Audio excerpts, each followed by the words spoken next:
One Friday night कहानी की शुरुआत में हम नीरू नाम की लड़की को देखते हैं जिसे पुलिस अरेस्ट करके ले जाती है। पर सवाल यह है कि आखिर इस लड़की के साथ हुआ क्या, ऐसा क्या किया इस लड़की ने कि पुलिस ने इसे अरेस्ट कर लिया। ये जानने के लिए हमें जाना होगा 15 घंटे पहले के फ्लैशबैक में। 26 जुलाई फ्राइडे के दिन हम लता नाम की एक डॉक्टर को देखते हैं जो गायनेकोलॉजिस्ट है और वो एक ऑपरेशन करने के बाद अपने स्टाफ को वीकेंड में छुट्टी देकर चली जाती है। अब हम मिलते हैं लता के पति राम से जो एक बिजनेसमैन है और उसे उसका एम्प्लॉय अजय कॉल करता है और कहता है कि सर मुझे प्लीज एक चांस दे दीजिए, लेकिन राम उसे और मौका नहीं देना चाहता। इसके बाद वो अपने ड्राइवर से कहता है गाड़ी को रोकने के लिए और वो ड्राइवर से कह देता है कि तुम जा सकते हो, अब वापस मंडे को आना। हॉस्पिटल से निकलने के बाद लता राम को कॉल करती है और उससे पूछती है कि तुम अभी कहाँ पहुंचे, जिस पर राम कहता है कि मैं एयरपोर्ट जा रहा हूँ। लता को ऐसा लगता है कि जैसे उसका पति राम अपने बिजनेस कॉन्फ्रेंस के चलते पुणे से नागपुर जा रहा है और राम लता से कहता है कि मैं समय पर घर पहुंच जाऊंगा।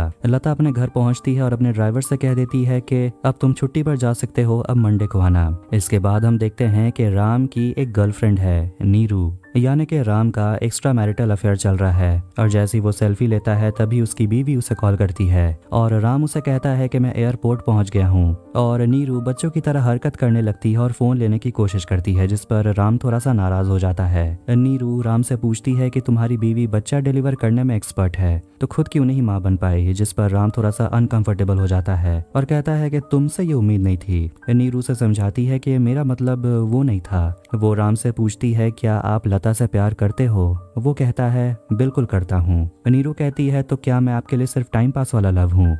फिर वो राम को रिझाने लगती है और दोनों गाड़ी से निकल के सेल्फी लेने लगते हैं। दोनों शहर से दूर एक खूबसूरत से विला में पहुंचते हैं और नीरू अपनी माँ को कॉल करने की कोशिश करती है, लेकिन बारिश और मौसम खराब होने की वजह से नेटवर्क बहुत कमजोर है। वो ऊपर जाकर अपनी माँ को कॉल करती है और उसकी माँ उसे पूछती है कि डांस ग्रुप में तेरी नौकरी लग गई क्या, जिस पर नीरू थोड़ी सी अपसेट हो जाती है। उसकी माँ उसे समझाती है कि अगर तुझे काम नहीं मिल रहा तो दूसरा काम ढूंढ ले, हमें ईएमआई भी तो भरना है, जिस पर नीरू अपनी माँ से कहती है कि मुझे डांसिंग वाला ही काम मिल जाएगा। इसके बाद नीरू जाती है राम के पास और उसे कहती है कि मेरी माँ को पैसों की जरूरत है। राम उसे अपना लॉकर खोल कर दिखाता है जिसमें ढेर सारे पैसे होते हैं और वो नीरू से कहता है कि ये सब तुम्हारे हैं। अब रात हो जाती है और लता अपने घर पर अकेली डिनर कर रही थी और न्यूज में देखती है कि देश के कई शहरों में भारी बारिश होने की वजह से बाढ़ जैसी स्थिति हो गई है। लोगों को बचाने के लिए रेस्क्यू ऑपरेशन चल रहे हैं, तो वहीं दूसरी तरफ राम और नीरू डिनर कर रहे होते हैं। नीरू राम से कहती है कि मैं आपको सरप्राइज देना चाहती हूँ, मगर मुझे डर है कि आपको ज्यादा ही सरप्राइज हो जाओगे। वो बताती है कि वो प्रेग्नेंट है 2 महीनों से और ये सारी बातें राम का नौकर गोविंद सुन रहा था। ये सुनकर राम उसे गले लगा लेता है और बहुत खुश है। राम सेलिब्रेशन के लिए अपने नौकर गोविंद से कहता है शहर जाकर उसके लिए पेस्ट्रीज लाने। गोविंद इतनी रात और इतनी बारिश में नहीं जाना चाहता, लेकिन जबरदस्ती राम उसे कहता है कि उसे जाना ही होगा क्योंकि उसका सेलिब्रेशन बहुत जरूरी है। नीरू सोच रही थी कि ये न्यूज सुनकर राम खुश होने के बजाय अपसेट हो जाएगा, लेकिन राम कहता है कि वो पहली बार फादर बना है तो उसे अपसेट होने का सवाल ही नहीं उठता। नीरू सोचती है क्या उन्हें लता को इस बारे में बताना चाहिए, जिस पर राम कहता है कि उसे बताने की क्या जरूरत है, ये हमारी आपस की बात है। नीरू राम से पूछती है तो इसका मतलब ये हुआ कि आपको जब लता से फुर्सत मिलेगी तब आप मुझसे और मेरे बच्चे से मिलने के लिए आएंगे। अब वो कहने लगती है कि वो अब छुप छुप कर नहीं जी सकती, उसे एक नॉर्मल लाइफ चाहिए, लेकिन राम तो बस यही चाहता है कि वो लता के साथ भी रहे और यहाँ नीरू और उसके बच्चे के साथ रहे। लेकिन नीरू कहती है कि अब और ऐसा नहीं चलेगा, लेकिन राम तो लता को इस बारे में कुछ नहीं बताने वाला। नीरू कहती है कि अगर तुम लता को नहीं बताओगे तो मैं बच्चा अबॉर्ट करवा लूंगी। राम उसे पूछता है कि तुम्हें आखिर चाहिए क्या, तुम्हें पैसे चाहिए। ये सुनकर नीरू को यकीन नहीं होता कि राम ऐसे कैसे कह सकता है। राम उसे माफी मांगता है कि उसे ऐसा नहीं बोलना चाहिए था। फिर वो उसे वादा करता है कि वो सबको बता देगा उसके और नीरू के रिलेशनशिप के बारे में। नीरू से पूछती है कि आप मुझे इस्तेमाल तो नहीं कर रहे हैं, और वो राम से कहती है कि आप मुझे एक तारीख बताइए, आप ये कब करोगे, आप सभी को कब बताओगे मेरे बारे में। जिस पर वो उसे कहता है कि ये बहुत कॉम्प्लिकेटेड है, मैं तुम्हें एक डेट तो नहीं दे सकता। लता न्यूज देखकर राम को कॉल करती है और नीरू राम से कहती है कि लता को अभी सब कुछ बता दीजिए।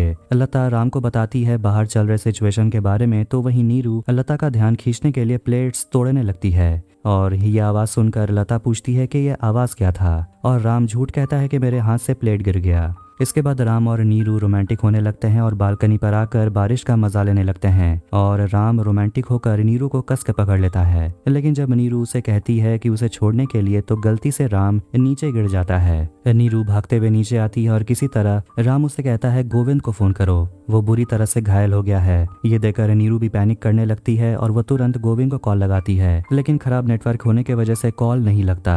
फिर जैसे ही वो दोबारा बाहर आती है तो राम उससे कहता है एम्बुलेंस को कॉल लगाओ, लेकिन खराब नेटवर्क की वजह से कहीं कॉल लग ही नहीं रहा। फिर वो बाहर आती है और देखती है कि राम अब ज्यादा देर के लिए नहीं बचने वाला, इसलिए वो जल्दी से बर्फ लाकर उसके सिर के पीछे रख देती है जहाँ से खून बह रहा था और उसके सिर के ऊपर एक छाता भी लगा देती है। और थोड़ी देर के बाद राम बेहोश होने लगता है। ये देखकर नीरू बहुत घबराने लगती है और रोने लगती है। वो फिर से गोविंद को कॉल करती है लेकिन वो कॉल नहीं लगता। फिर वो एम्बुलेंस को कॉल करती है लेकिन कोई फायदा नहीं होता। आखिर में वो पुलिस को कॉल लगाती है, फिर भी कॉल नहीं लगता। वो अपनी माँ को कॉल लगाती है और आधी रात होने की वजह से उसकी माँ कॉल नहीं उठाती। फिर वो आखिर में लता को फोन लगाने का सोचती है और फोन बज रहा है लेकिन लता तो सोई हुई है, इसलिए वो फोन नहीं उठाती। मिस कॉल देखकर वो कॉल बैक करती है लेकिन डर के मारे नीरू अब कॉल नहीं उठाती। लता बार बार कॉल करते ही रहती है और हिम्मत करके नीरू कॉल उठा लेती है और एक लड़की की आवाज सुनकर लता सोचती है कि तुम हो कौन। नीरू कहती है कि राम फर्स्ट फ्लोर से गिर गए हैं और उनके सिर पर गहरी चोट लगी है। ये सब सुनकर लता को यकीन नहीं होता और वो कहती है होटल मैनेजर को फोन दो। तब जाकर उसे पता चलता है कि राम तो होटल गया ही नहीं है बल्कि वो तो नीरू के साथ बाहर वाले विला पर गया है और उसके सिर पर चोट लगी है, यहाँ तक कि उसका पैर भी टूट गया है। लता कहती है गोविंद को फोन दो तो नीरू कहती है कि वो भी शहर गया हुआ है। लता उसे पूछती है कि तुम हो कौन। नीरू लता से कहती है कि आपको मुझसे जो पूछना है बाद में पूछ लेना, पहले आप राम की मदद करिए। और सब कुछ जानने के बाद लता उसे कहती है कि तुरंत एम्बुलेंस भिजवा रही हूँ मैं यहाँ से। इसके बाद लता कई सारे एम्बुलेंस सर्विस को कॉल लगाती है लेकिन कहीं कॉल लगता ही नहीं, कोई कॉल उठाता नहीं। कुछ कॉल उठाते भी हैं तो वो कहते हैं कि वो जाने के लिए राजी नहीं है। लता राम को वीडियो कॉल करती है लेकिन उस जगह का नेटवर्क इतना स्ट्रांग है नहीं कि वीडियो कॉल किया जा सके। फिर वो कॉल लगाती है और नीरू कॉल उठाती है। लता नीरू से कहती है कि एम्बुलेंस का इंतजाम नहीं हुआ और तुम्हें ही राम को फर्स्ट एड देना होगा। मैं तुम्हें जैसे जैसे कहूंगी वैसे तुम करते जाना। इसके बाद लता जैसे जैसे कहती है नीरू वैसा ही करती है। वो 2 टैबलेट को क्रश करके राम को खिला देती है। इसके बाद वो राम के घाव को साफ करती है और उसके सिर पर पट्टी बांध देती है। लता भी बहुत घबराई हुई है लेकिन वो खुद को शांत रखने की कोशिश करती है और वो आखिरकार डिसाइड करती है कि वो जल्द ही विला पहुंचेगी। वो तुरंत केयर टेकर गोविंद को कॉल करती है लेकिन गोविंद तो बीच रास्ते में फंसा हुआ है। अब ये देखकर उसे लगने लगता है कि उसे ही कुछ करना होगा। लता तुरंत अपने घर से निकलती है लेकिन वो अपनी नौकरानी से कुछ नहीं कहती। फिर बीच रास्ते में उसे एहसास होता है कि वो अपना फोन घर पर ही छोड़ आई है। तो वहीं टेंशन के मारे नीरू का बुरा हाल है और वो लता को कॉल करती रहती है लेकिन फोन तो घर पर है। फिर आखिर में किसी तरह लता विला पहुंच जाती है और बड़े गुस्से नजरों से पहले वो नीरू को देखती है। इसके बाद वो आकर अपने पति की देखभाल करती है। फिर दोनों मिलकर राम को बाहर से घर के अंदर बेडरूम में ले जाते हैं और बिस्तर पर सुला देते हैं। अपनी पति की हालत को देखकर वो कहती है कि एम्बुलेंस को बुलाना ही होगा, लेकिन नीरू कहती है कि मैंने ट्राई बहुत किया, कोई कॉल नहीं उठा रहा। लता राम के सारे भीगे हुए कपड़े को काट कर बाहर निकाल देती है और एक ब्लैंकेट से राम के शरीर को ढक देती है। इसके बाद वो दोनों डिसाइड करते हैं कि जब तक नेटवर्क सही नहीं होता हमें इंतजार करना चाहिए और देखते हैं कि गोविंद कब तक आता है। नीरू लता से माफी मांगती है जिस पर लता कहती है कि तुम किस लिए सॉरी मांग रही हो, तुम लोग तो पैसे के लिए ये सब करती ही हो। लता उसे पूछती है कि आखिर तुम दोनों यहाँ पर कर क्या रहे थे जो ये हादसा हो गया। शर्मिंदगी महसूस करते हुए नीरू से कहती है कि वो मुझे पकड़ने की कोशिश कर रहे थे। लता समझ जाती है कि आखिर ये दोनों यहाँ क्या करने के लिए आए थे, पर नीरू कहती है कि आप जैसा सोच रहे हैं वैसा बिल्कुल भी नहीं है। लता कहती है ये तो बस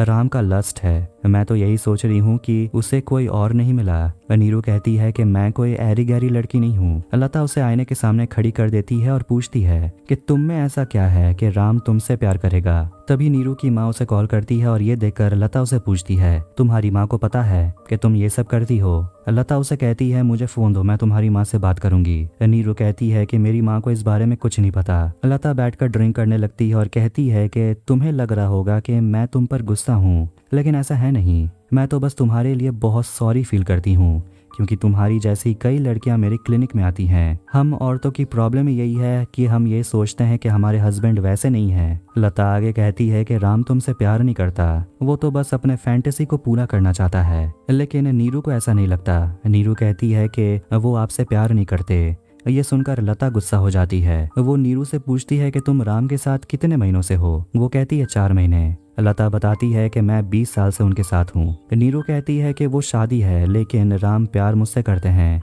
लता उसका फोन छीनने लगती है और कहती है कि मैं तुम्हारी माँ को सब कुछ बता दूंगी। नीरू रोने लगती है और कहती है कि मैं यहाँ से चली जाऊंगी, मैं ये सब करने की जरूरत नहीं है। लता उससे कहती है कि तुम्हारे पास 10 मिनट है, यहाँ से निकल जाओ। नीरू कहती है कि अगर ये सच में लव है तो राम मुझे जरूर कॉल करेंगे और अगर ये लस्ट है तो उन्हें मुझसे छुटकारा मिल जाएगा। लता राम के पास जाती है और उसकी देखभाल करने लगती है। लता उसे पूछती है तुमने ऐसा क्यों किया, ऐसा क्या है उस लड़की में, जिस पर राम उसे कहता है कि जब मैं उसके साथ होता हूँ तो मैं बहुत खुश होता हूँ। ये सुनकर लता अपसेट हो जाती है। फिर उस कमरे में नीरू आती है अपना बैग लेने के लिए। ये देखकर राम लता से कहता है कि नीरू प्रेग्नेंट है और वो फादर बनने वाला है और वो चाहता है कि नीरू उसके बच्चे की माँ बने और वो नीरू को अपनी वाइफ बनाना चाहता है। ये सुनकर लता राम को थप्पड़ लगाती है। नीरू लता को रोकती है और नीरू राम को समझाती है कि लता जी आपसे बहुत प्यार करती हैं और इसीलिए उसे वहां से जाना होगा। लेकिन राम नीरू को जाने नहीं देता और उसका हाथ पकड़ लेता है। ये देखकर लता अंदर ही अंदर टूटने लगती है। नीरू और लता बात करते हैं और लता पूछती है कि कितने महीने हो चुके हैं। वो कहती है कि वो 2 महीने से प्रेग्नेंट है। लता पूछती है तुम्हारा डॉक्टर कौन है। नीरू कहती है आप। ये सुनकर लता शॉक्ड हो जाती है। फिर हम देखते हैं कि नीरू रेगुलर चेकअप के लिए लता के पास आती थी। नीरू कहती है कि मैं तो बच्चा अबॉर्ट करवाने के लिए आई थी। ये सुनकर लता हैरान हो जाती है और पूछती है कि उसके बाद मैंने क्या कहा। फिर हम फ्लैशबैक में देखते हैं जहां लता नीरू से कहती है कि 1 महीने के बाद दोबारा से स्कैनिंग के लिए आना होगा और कहती है कि बच्चे के फादर को भी साथ लाना।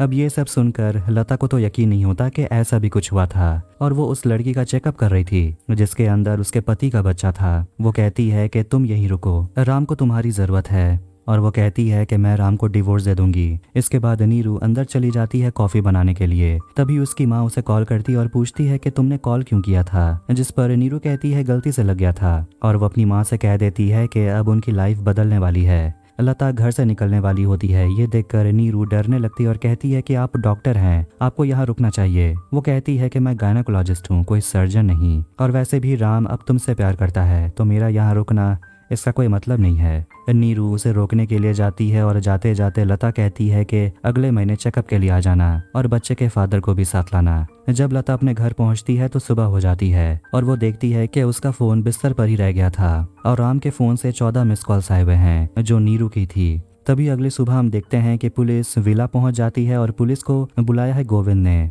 और यहाँ में पता चलता है कि राम मर गया है और पुलिस को एक पैसों से भरा हुआ बैग भी मिलता है। ये देखकर नीरू कहती है कि मुझे फंसाने की कोशिश की जा रही है। गोविंद पुलिस को बताता है कि डाइनिंग हॉल में प्लेट्स टूटी हुई हैं। इसका मतलब ये हो सकता है कि जैसे वो घर से निकला तो नीरू और राम के बीच लड़ाई हुआ होगा और नीरू का बैग भी बिल्कुल पैक था, यानी कि वो राम को निपटा कर यहाँ से निकलने वाली थी। और पुलिस लता को कॉल करते हैं और उसे पूछते हैं कि राम से आपकी आखिरी बार बात कब हुई थी। वो कहती है कि मेरी बात उससे कल रात ही हुई फोन पर, वो नागपुर गए हैं ऑफिस के काम से।